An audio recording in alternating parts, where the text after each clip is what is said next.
নমস্কার বন্ধুরা, কেমন আছো তোমরা? আশা করি সবাই খুব খুব ভালো আছো। আজ একটি লাঞ্চের থালা দিয়ে আমার ছোট্ট একটি ভিডিও শুরু করলাম। কদিন আগে মামাতো বোনকে আইবুড়ো ভাত খাইয়েছিলাম, তারই ছোট্ট একটি ব্লগ তোমাদের সামনে নিয়ে চলে এসেছি।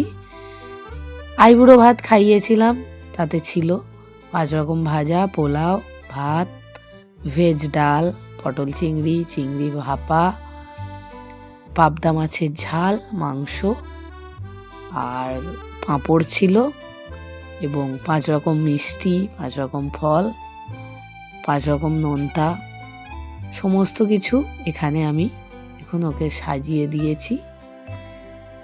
একা হাতে সমস্ত কিছু করেছি এবং সাজিয়ে দিয়েছি।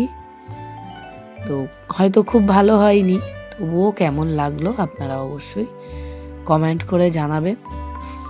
এই যে আমার বোন, ওকে খেতে দিয়েছি আমি। আপনারা ওর নতুন জীবনের জন্য অনেক শুভ কামনা জানাবেন, আগামী দিন যেন ওর শুভ হয়। এখানে আমি ওকে আশীর্বাদ করে নিচ্ছি। আশীর্বাদ করে ওকে একটু পায়েস খাইয়ে দেব, তারপরে ওর দুপুরের লাঞ্চ শুরু করবে।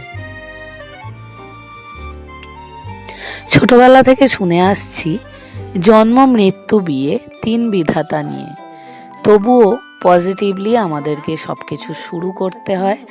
আমরাও পজিটিভভাবেই একটি নতুন ফ্যামিলিতে যাওয়ার জন্য তৈরি হই মানসিক দিক থেকে।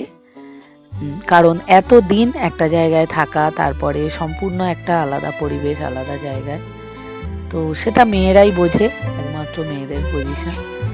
যা হোক, এখানে আমি ওকে আশীর্বাদ করে নিলাম। ওরও আগামী জীবন যাতে সুখের হয় সেটাই চাইবো। পুরো ভিডিওটা, মানে পুরো এই আইবুড়ো ভাত খাওয়ানো, রান্না, সাজানো, ডেকোরেশন সব একা হাতে করেছি, কিন্তু কোনো ভিডিওই দিতে পারলাম না, কারণ আমিই রাঁধুনি, আমিই ক্যামেরাম্যান আপাতত, আরাত্রিকার বাবা নেই। তো যদি কোনো ভুল ত্রুটি হয় নিজ গুণে ক্ষমা করবেন, পাশে থাকবেন।